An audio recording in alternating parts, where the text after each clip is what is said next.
एक महिला अपनी बेटी के साथ चौकी पर पहुंचती है और चौकी इंचार्ज से रोते हुए कहा कि वह एक शिकायत लेकर आई है और उसके लिए कार्रवाई की जाए।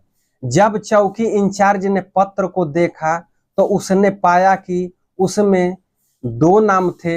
एक नाम उस व्यक्ति का था जो चौकी इंचार्ज की जगह पर था। चौकी इंचार्ज ने महिला से कहा कि एक नाम हटा दें, लेकिन महिला ने स्पष्ट कर दिया कि मुख्य आरोपी है और उसके खिलाफ कार्रवाई करने के लिए वह आई है। चौकी इंचार्ज ने मामले को लेकर अपने वरिष्ठ अधिकारी थाना अध्यक्ष से चर्चा की। थाना अध्यक्ष ने कहा कि कोशिश करें कि मामला को टल दिया जाए। हालांकि मामला टालने की कोशिश में विफल हो गए और यह मामले का हर जगह चर्चाओं का विषय बन गया। स्कूल, कॉलेज, चौराहा, बस, रेलवे स्टेशन, हर जगह लोग इस पर बात करने लगे। अंततः चौकी इंचार्ज और थाना अध्यक्ष को भी यह अपनी सीट पर रहना मुश्किल हो गया, क्योंकि इस मामले की गूंज इतनी बढ़ गई थी। जानने के लिए वह महिला कौन थी, वह व्यक्ति कौन था और पूरा मामला क्या था, आइए जानते हैं इस वीडियो के माध्यम से। नमस्कार दोस्तों, आपसे निवेदन है कि वीडियो को पूरा देखिएगा। अगर अच्छा लगे तो लाइक कर दीजिएगा। जो लोग भी कमेंट करेगा उन सभी का नाम बारी बारी से अगले वीडियो में लूंगा। यह एक सच्ची घटना है जो उत्तर प्रदेश के अयोध्या जिले की है। अयोध्या जिले की एक गांव की कहानी है। गांव का नाम है भदरसा और इसी गांव के एक हिस्से में एक विधवा महिला रहती है। इस महिला की 4 बेटियां और एक बेटा है, जिसमें बेटा सबसे छोटा है और उसकी उम्र लगभग 6 साल के आसपास है। घर की 4 बेटियों को ही परिवार का खर्चा उठाने के लिए मजदूरी करनी पड़ती है। जुलाई 2024 के अंतिम सप्ताह में इस महिला की सबसे छोटी बेटी, जिसकी उम्र लगभग 12 साल है, अचानक बीमार पड़ जाती है। लड़की के पेट में तेज दर्द होने लगता है और उसकी हाथ पीले पड़ने लगते हैं। उसकी हालत इतनी बिगड़ जाती है कि उसकी माँ उसे नजदीकी अस्पताल में ले जाती है।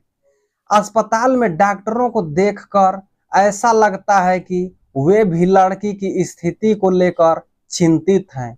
वे माँ और बेटी की हालत देखकर परेशान होते हैं और समझ नहीं पा रहे थे कि इस गंभीर स्थिति के बारे में माँ को कैसे बताया जाए। आखिर डॉक्टर साहब अपने दिल पर पत्थर रखते हुए माँ से कहते हैं कि माँ जी, मुझे यह बताते हुए बहुत दर्द हो रहा है, बहुत दुख हो रहा है। एक माँ की 12 वर्षीय बेटी अचानक बताती है कि वह लगभग 2 महीने की गर्भवती है।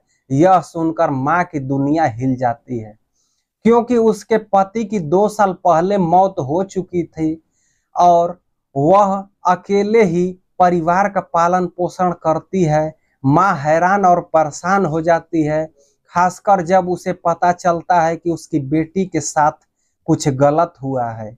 माँ अपनी बेटी से प्यार से और नम्रता से पूछती है कि क्या हुआ है बेटी। रोते हुए बताती है बेटी, लगभग 2.5 महीने पहले जब वह खेत से घर लौट रही थी, एक बेकरी वाला, एक लड़का राजू, उसे बिस्किट का बहाना देकर अपनी बेकरी में बुलाता है।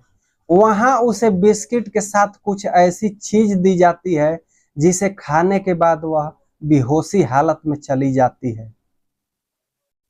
बेकरी का मालिक, जो एक राजनीतिक पार्टी से जुड़ा हुआ था, उस लड़की के साथ बलात्कार करता है। एक 12 वर्षीय लड़की के साथ बलात्कार किया गया आरोपी राजू और वीडियो बना रहा था और उसका मालिक मोहिद खान, जो एक बेकरी का मालिक है, स्थानीय समाजवादी पार्टी का नगर अध्यक्ष है, इस घिनौने अपराध में शामिल थे। राजू और मोहित ने वीडियो का इस्तेमाल करके लड़की को धमकाया और बार बार उसे शोषण का शिकार बनाया। लड़की की मां को जब इस घटना की जानकारी मिली तब उसने पुलिस में शिकायत दर्ज कराने की कोशिश की, लेकिन स्थानीय पुलिस और चौकी इंचार्ज ने अपने मामले को ठीक से नहीं संभाला। महिला की शिकायत तब सुनी गई जब एक सामाजिक कार्यकर्ता और विभिन्न संगठनों के मामले को उजागर किया गया।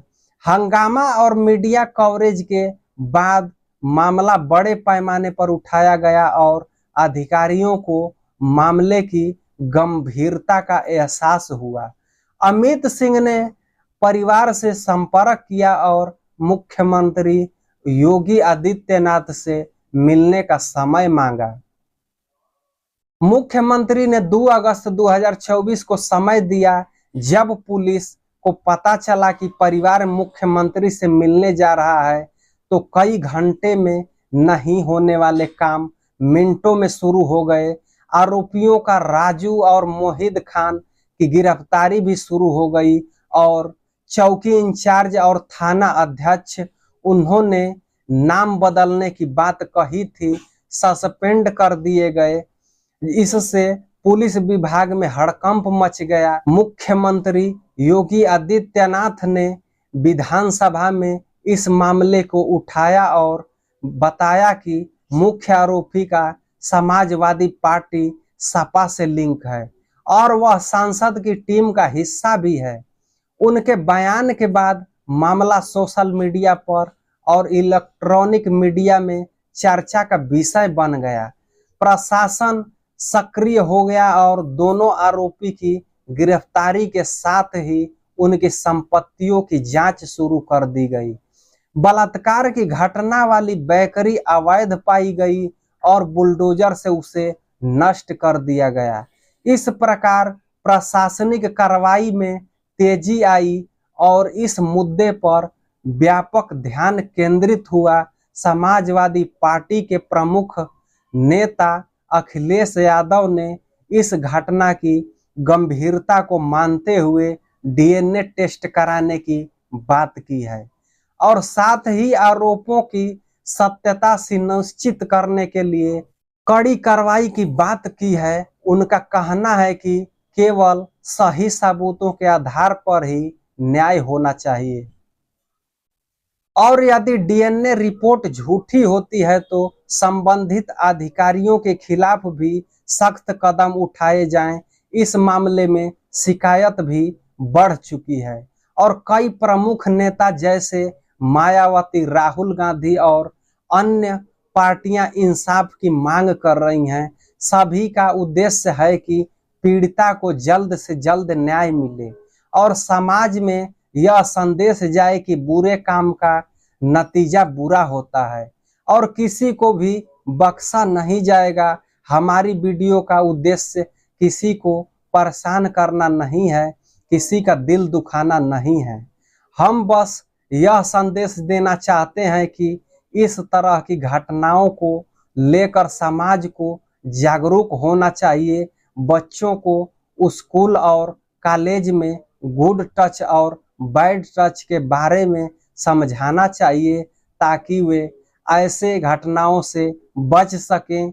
इस घटना की पीड़िता को अगर पहले ही मदद मिल जाती तो शायद यह स्थिति गंभीर न होती। हम सबको चाहिए कि हम अपने परिवार की सुरक्षा और देखभाल पर ध्यान दें और इस तरह की घटनाओं से बचने की कोशिश करें।